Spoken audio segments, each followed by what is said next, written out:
morning and welcome to another Facebook Live Tuesday tour coming to you from Purdue University.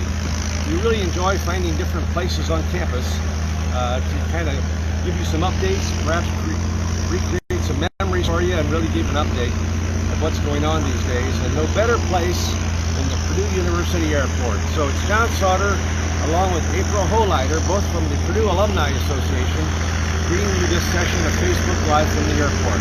Today we're going to talk about the history, we're going to talk about some of the highlights, and basically how aviation really arrived at Purdue University. And it's got a great storied history with lots of people. Unfortunately, we're not going to get all the names of folks involved in this session in the short time that we have.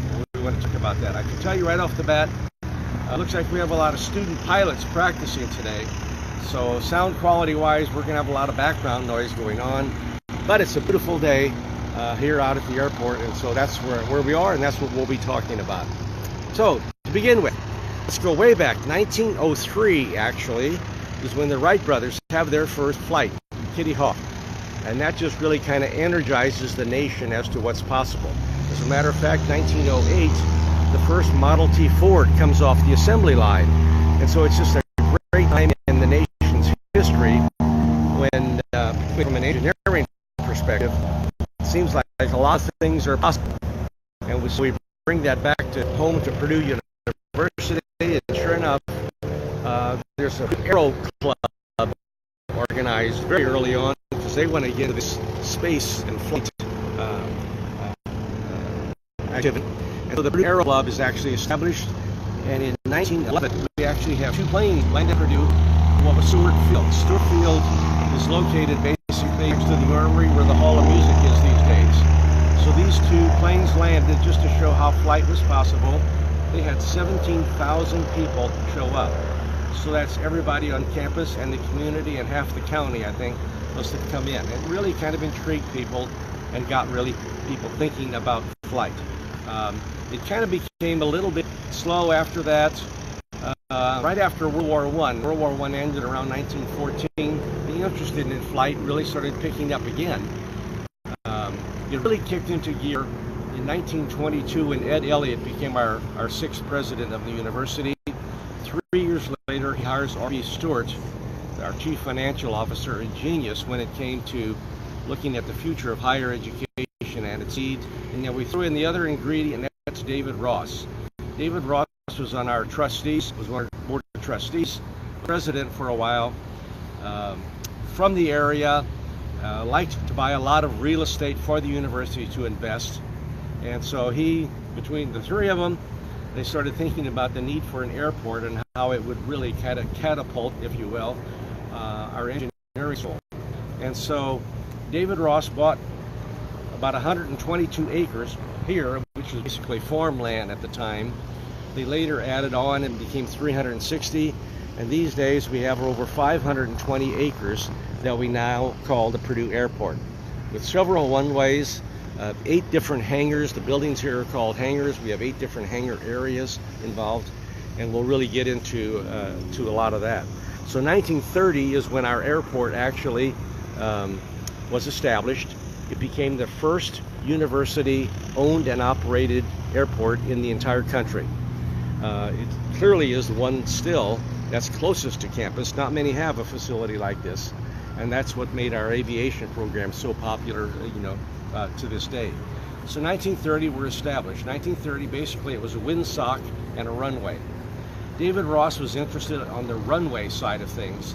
He was quite an inventor, always looking for opportunities, and he started wondering about the composition of the runway itself, what might work out better for the heavy aircraft, the smooth runway, that sort of thing. So our first runway, every 50 feet, actually was composed of different materials, as he started getting an idea of what would really work competition from a composition perspective for runways.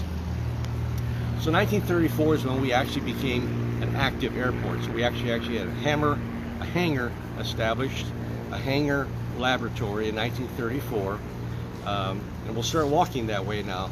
But I want to make sure I point out behind me the sign, "Welcome to Purdue University Airport," elevation 605 feet. Perhaps some of you have seen the sign when we used to fly commercially. But even with charter planes that come in to this day, this is the area that you're able to see on arrival. Just a wonderful way to be greeted, you know, as you arrive at Purdue. So 1934, we really started becoming an active airport, and 1935, I suppose our first celebrity pilot landed, and that was Wiley Post. Wiley Post was known at the time for flying long distances at high altitudes, and Wiley Post actually landed here by accident. He actually was on a very high flight and had to make an emergency landing. Purdue had just emerged as a place where they could do that, and he actually landed here, you know, safely, and then took off the next day. But our other more celebrated celebrity actually came here in 1935, of course, and that's Amelia Earhart.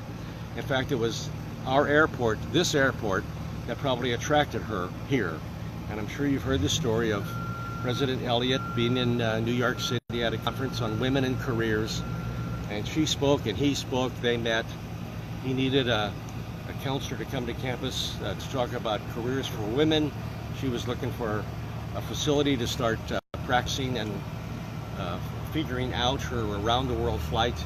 They shook hands, and she was here from 1935 to 1937, and her Lockheed Electra plane that she used, it was a twin-engine Lockheed, actually was stored actually in Hangar 1 right over here. In fact, I have a picture I'm going to try to show you. And this is a photograph taken in 1937, and that's Hangar 1, the facility on the left, and the arrival area on the right. And as we pull away and we look over here right now, that is the facility for Hangar 1. Hangar 1 has been upgraded. It's an Eichwander now aviation building named for Scott, who gave the money for the facility. And turns out today we have parked a smaller jet that Delta Airlines has donated. Airlines donate their planes to the university for the students to get a chance to know them better. So she was here at 37. That's where she actually parked her Lockheed Electra. She did a lot of practicing here. Her navigator came here. And basically what they had to do with the Lockheed Electra, the twin engine, is take out all the passenger area and put a fuel tank in there. So sometimes it's referred to as a flying gas tank. It kind of was, in terms of all the fuel that was necessary for the flight that she was going to take. So we really got a kickstart when she was here, 35 to 37, and our aviation interest continued. In fact, it was about the same time the Department of Aeronautics was established within mechanical engineering, which is still there today. Aeronautics and astronautics, what most of our, quite a few at least, of our astronauts have been through. The Purdue Aero Club eventually became the Purdue Aeronautics Corporation, and that eventually became Purdue Airlines. The Purdue Airlines operated out of here from 1953 to 1971. The Purdue Airlines was our attempt to have a commercial offering, but actually it ended up being more of a charter service where we would fly many of the Big Ten sport teams, certainly our own football and basketball teams out of this particular area. A lot of our students, female students, served as stewardesses. In fact, there's a great article in the winter edition of the Purdue Alumnus magazine. John Norberg wrote about the experiences of 3 of the women on campus who saw the ad, with little training came and were one of the stewardesses for the Purdue Airlines. They would fly teams, you know, different places. Sports teams, we haven't actually flew the Chicago White Sox at one particular point. A lot of the male students of the time like to talk about and remember that as part of Purdue Airlines, Hugh Hefner's Playboy jet was part of that service also. It was actually hangared here, and the stewardesses from that actually lived in town also, and that plane was maintained here. Whenever Hugh needed it, he would fly it up there. That lasted for about 6 years or so. That was in the late 50s, early 60s or so, right around there. And maybe some of you were actually part of that. We'd love to hear those stories, of course. So kind of a storied history of Purdue Airlines. That faded around 1971. By then we started having a lot of commercial carriers flying in here. So you may remember Allegheny Airlines and Air Wisconsin, and eventually American Airlines, eventually United Airlines, all would be flying in here. It started fading just a little bit. because basically Chicago and Indianapolis took off as hubs, and so if you wanted to fly there, you'd have to get here at 6 in the morning, and your flight didn't get back till maybe 8 or 9 at night, as you had your connections at all the different places. Detroit was one of those. St. Louis was one of those also. We haven't had a commercial carrier since 2004 or so, and so from that standpoint, the usage has gone down. Although today I can tell you that the airport here is the second busiest airport in the entire state of Indiana, mainly because of our aviation school. The aviation school here has over 24 planes in its inventory, including a King Air and a jet, and those are used mainly for university transportation. So when high-level administrators need to go to meetings, particularly on short notice, they can fly out of Hangar 3 just around the corner here, get the planes fly and come back. During my time as vice president, it was economical actually to fly half a dozen of my staff members to a meeting for a day and come back all in the same day. And in the long run, we thought we were probably saving money, by doing that. Other notable things here, actually in 1987, President Ronald Reagan landed. In fact, it was a day similar to this. In 1987, I remember pulling our 2 teenage kids out of high school. They postponed high school in the morning and afternoon that President Reagan and I had bleachers over here. Air Force One landed, he came, and he eventually went to the Purdue Technology building. He was interested in robotics and the things that were going on there. And eventually went to Mackey Arena and gave a speech to a packed house in Mackey Arena. Came back and flew out the same day. But when Reagan visited in '87, memorable day, I think I still have the ticket at home, from that particular time. Another interesting thing about the airport were some of our presidents. President Elliott was the one who greatly encouraged the airport to be established. President Hovde used it quite a bit himself. Arthur Hansen, President Hansen, actually came in '71. He was so interested, he actually got his pilot's license out here during his period of time that he was on the staff. So not only was Art Hansen our only alumni president, he's the only one who actually got his pilot's license, out here also. Just a great storied history about the airport and its use over the years, and how it still serves those incoming students who are really interested in aviation. Not that many schools have the aviation programs, and so ours, with astronauts, of course, is quite storied, quite difficult to get in. And in 2015, the name of the department was actually changed to the School of Aviation and Transportation Technology. So it handles not only the flight part, it handles the maintenance part and the management part of aviation. So you can actually pursue degrees in airport management and actually airline management, all those sorts of things. And so it just confirms what R.B. Stewart and Ed Elliott and David Ross back in the day saw in aviation, positively impacting our engineering program, and Purdue itself. The school has 7 undergraduate programs that you can get into in all those areas I just mentioned, obviously including flight. It's just great to have a facility like this close to campus.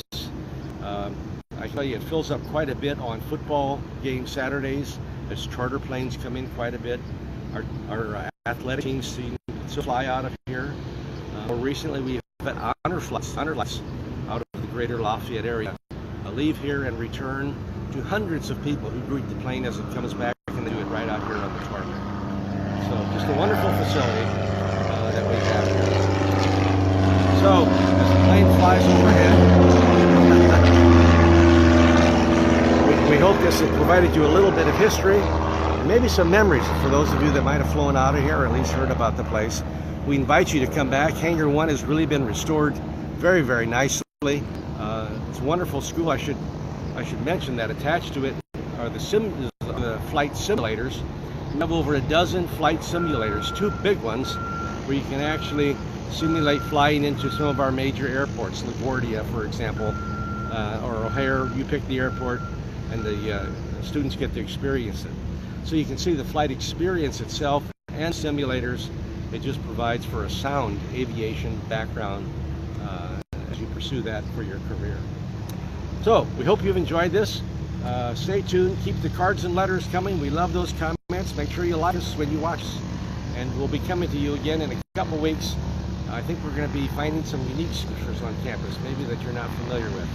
So we look forward to bringing that to you. So on behalf of April and the Purdue Alumni Association, hail Purdue.